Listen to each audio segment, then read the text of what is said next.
കേരള കലാമണ്ഡലത്തിൽ നൃത്താധ്യാപകനായി നിയമിതനായ നടനും നർത്തകനുമായ RLV രാമകൃഷ്ണന് ചാലക്കുടി പ്രസ്ഫോറത്തിൽ ഊഷ്മളമായ സ്വീകരണം ഒരുക്കി നഗരസഭ ആക്ടിംഗ് ചെയർപേഴ്സൺ ആലീസ് ഷിബു ഉദ്ഘാടനം ചെയ്തു.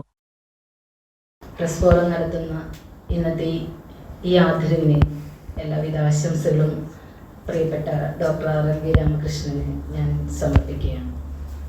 ഒരുപാട് പ്രയത്നത്തിന്റെ ഫലം തന്നെയാണ് ഇന്ന് ഈ അംഗീകാരം നമ്മുടെ പ്രിയപ്പെട്ട സഹോദരന് ലഭിച്ചിട്ടുള്ളതെന്ന് തർക്കമില്ല.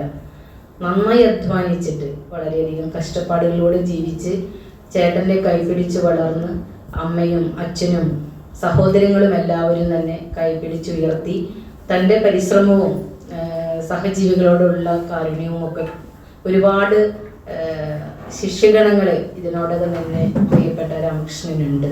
നേട്ടങ്ങൾ കയ്യിലേക്ക് ഏറ്റെടുക്കുന്ന ഒരുപാട് വ്യക്തിത്വങ്ങളെ ഇതുവരെ ചാലക്കുടി പ്രസ്ഫോറം നല്ല രീതിയിൽ തന്നെ ബഹുമാനിക്കുകയും ആദരിക്കുകയും ചെയ്തിട്ടുണ്ട്. ഒരുപാട് ചവിട്ടിത്താഴ്ത്തലുകൾ അദ്ദേഹം നേരിട്ടിട്ടുണ്ട്.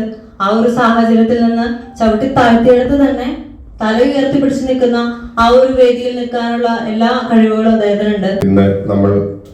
ഇന്ന് സ്വീകരണം നൽകുന്ന ആദരിക്കുന്ന ഒരു പദവിയിലേക്ക് എത്തിച്ചേർന്നതിന്റെ പേരിൽ ഏറെ സന്തോഷവും അഭിമാനവും ഈ സന്ദർഭത്തിൽ നിങ്ങളോടൊപ്പം തന്നെ ഞാൻ പങ്കുവയ്ക്കുകയാണ്. കലാഭവൻ മണി RLV രാമകൃഷ്ണനെ കൈപിടിച്ചുയർത്തിക്കൊണ്ടിനായിട്ട് പലവട്ടം ശ്രമിച്ചപ്പോഴും ചേട്ടൻ എൻ്റെ കൂടെ ഉണ്ടായാൽ മതി, എൻ്റെ കൂടെ ഉണ്ടെന്നൊരു തോന്നൽ എനിക്ക് മതി, വേറെ ഒന്നും സ്വീകരിക്കാതെ, പണമോ അല്ലെങ്കിൽ വേറെ ഒന്നും സ്വീകരിക്കാതെ സ്വന്തം കഴിവ് കൊണ്ട് ആത്മാർത്ഥമായിട്ടുള്ള കഠിനാധ്വാനം കൊണ്ട് മാത്രമാണ് ഇവിടം വരെ ഇന്ന് രാമകൃഷ്ണൻ എത്തിയിട്ടുള്ളത്. എന്നും ചാലക്കുടിയെ കുറിച്ച് വിവരിക്കാനാ ഈ ജ്യേഷ്ഠന്മാർക്ക് നേരുള്ളൂ. ചാലക്കുടി എൻ്റെ നാട്. രാമകൃഷ്ണൻ നമുക്കറിയാം, തൊടുന്നോടുത്ത് തൊട്ടതെല്ലാം പൊന്നാക്കുന്ന പോലെ 100 മേന്യ. കാരണം ഈ മോഹിനിയാട്ടത്തില് അല്ലെ, അതിലൊക്കെ ഡോക്ടറേറ്റ്, അതുപോലെ റാങ്ക്, പഠിക്കുന്നതിൽ റാങ്ക്, അങ്ങനെ എല്ലാ തലങ്ങളിലും മികവ് പുലർത്താൻ. ആ മികവ് പുലർത്തുന്നത് കഠിനാധ്വാനം എന്നുള്ള കാര്യത്തിൽ ഒരു തർക്കമില്ല. ഈശ്വരാനുഗ്രഹം. ഇനിയും നമ്മുടെ അധ്യക്ഷ പറഞ്ഞ പോലെ ഒരുപാട് ഉയരങ്ങളിൽ രാമകൃഷ്ണൻ എത്തും എന്നല്ല മനസ്സ് പറയണം. അങ്ങനെ ആവട്ടെ എന്ന് ആഗ്രഹിക്കുന്നു. അപ്പൊ ഈ ആദ്യമായിട്ട് നിങ്ങൾ ചെയ്ത മാതൃകപരമായ ഈ നടപടിയെ അഭിനന്ദിച്ചുകൊണ്ട് നിർത്തുന്നു. പ്രസ്ഫോറമാണ് ആദ്യമായി കലാമണ്ഡലത്തിലെ അസിസ്റ്റന്റ് പ്രൊഫസർ ആയതിനു ശേഷം ആദ്യത്തെ ആദരവ് നൽകിയത്.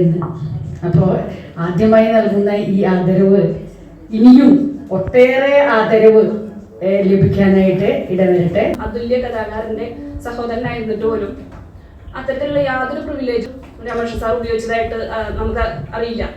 കലാമണ്ഡലത്തിന്റെ അസിസ്റ്റന്റ് പ്രൊഫസർ എന്ന ആൾ എന്തുകൊണ്ടും അർഹിക്കുന്ന ഒരു പദവി തന്നെയാണ്. മാഷിന്റെ പാദങ്ങളിൽ തന്നെ ഈ ആദരവും ഈ ബഹുമതിയും ഞാൻ സമർപ്പിച്ചുകൊണ്ട് ആരംഭിക്കട്ടെ. ഏറെ വൈകാരികമാകാതിരിക്കട്ടെ എന്നാണ് എനിക്ക് നിമിഷം എൻ്റെ മനസ്സിനെ ഞാൻ പറഞ്ഞു പഠിപ്പിക്കുന്നത്. കാരണം ഇവിടെ ഇരിക്കുന്ന ഓരോരുത്തരും എനിക്ക് അത്രമേൽ വേണ്ടപ്പെട്ടവരാണ്. വിലപ്പെട്ട ഒരു സമയം തന്നെയാണ് ഇതിനു വേണ്ടി മാറ്റിവെച്ചതെന്ന് ഇവിടെ വന്നപ്പോഴാണ് നമുക്ക് മനസ്സിലാകുന്നത്. കലാഭവൻ മണി എന്ന് പറയുന്ന വ്യക്തിയെ കുറിച്ച് നിങ്ങൾ പറയുമ്പോഴും അല്ലെങ്കിൽ നമ്മുടെ നാടിന്റെ പല ഭാഗങ്ങളിൽ ചെല്ലുമ്പോഴൊക്കെ മണിച്ചേട്ടൻ എന്താണെന്നുള്ളത് നമുക്ക് തിരിച്ചറിയാൻ സാധിക്കുന്നത് ആ ഒരു നന്മ അദ്ദേഹത്തിന്റെ ഉള്ളിലുള്ളത് കൊണ്ട് തന്നെയാണ്. അദ്ദേഹത്തിന്റെ മരണവുമായി ബന്ധപ്പെട്ടുകൊണ്ടാണ് കൂടുതൽ എനിക്ക് പത്രമാധ്യമങ്ങളുടെ മുമ്പിലേക്ക് വരേണ്ടി വന്നത്. അത് ഒരു ഒഴിഞ്ഞ ഇടത്തിൽ മാറി നിൽക്കുന്ന ഒരു കലാകാരനായിട്ടാണ് ഞാൻ ഇവിടെ നിലകൊണ്ടു പോകുന്നത്. എന്റെ മുമ്പിലൂടെ കടന്നുപോയ വലിയൊരു കലാകാരൻ അദ്ദേഹത്തിന് നേരിട്ട എല്ലാ ദുർഘടങ്ങളും അത് മനസ്സിലാക്കാനും കാണാനും സാധിച്ചത് കൊണ്ട് തന്നെ എനിക്ക് അത്തരത്തിലുള്ള ഒരു ചെറിയൊരു പോരാട്ട വീര്യം തന്നെ, അല്ലെങ്കിൽ ചേട്ടൻ പോകുന്ന പോലെ ചേട്ടൻ ഒറ്റയ്ക്ക് നേടിയെടുത്ത ആ ഒരു പോരാട്ട വീര്യത്തിലൂടെ അദ്ദേഹം എത്തി നിന്ന ആ ഒരു തലങ്ങളിലേക്ക് ഒരു ജനകീയനായിട്ടുള്ള ഒരു കലാകാരനായി മാറാനായിട്ട് നമ്മൾ എന്തൊക്കെ ചെയ്താലാണ് അവിടേക്ക് എത്തിപ്പെടുക എന്നുള്ള ഒരു ചിന്ത തന്നെയായിരുന്നു എൻ്റെ ഉള്ളിൽ നിറയെ ഉണ്ടായിരുന്നത്. നമ്മുടെ വീട്ടിൽ ഒരുപാട് കലാകാരന്മാരുണ്ടല്ലോ. അപ്പോൾ കലയിൽ ഒരു ഡോക്ടറേറ്റ് നേടണം എന്നുള്ള ആഗ്രഹം അദ്ദേഹത്തോട് പറയുകയും ഏറ്റവും സന്തോഷത്തോടു കൂടി അദ്ദേഹം അതിന് സമ്മതിക്കുകയും അതിനുവേണ്ട എല്ലാ കാര്യങ്ങളും ചെയ്തു തരികയും ചെയ്തിരുന്നു. എന്നെ സംബന്ധിച്ചിടത്തോളം കല പഠിക്കാൻ കഴിയാതിരുന്ന ചേട്ടൻ ഇത്രയധികം നമ്മുടെ മുമ്പിൽ ഇത്രയും വലിയ കലാകാരനായി മാറിയത് നമ്മളെല്ലാം കണ്ടു കഴിഞ്ഞതാണ്.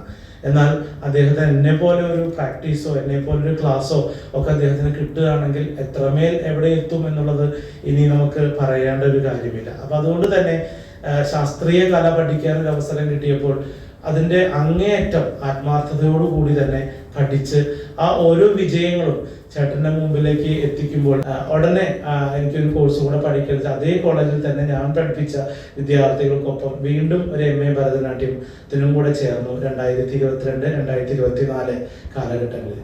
സത്യത്തിൽ നമ്മുടെ വിവാദങ്ങൾ നടക്കുന്ന സമയത്ത് എൻ്റെ പരീക്ഷ നടക്കുകയായിരുന്നു. എന്നിട്ടും എനിക്ക് ഈ വയസ്സാം കാലത്ത് 2ാം റാങ്കോട് കൂടി പാസ്സാവാൻ പറ്റി. ആ സമയം തന്നെ നമുക്ക് അതിന് അപേക്ഷ കൊടുക്കാൻ സാധിച്ചു.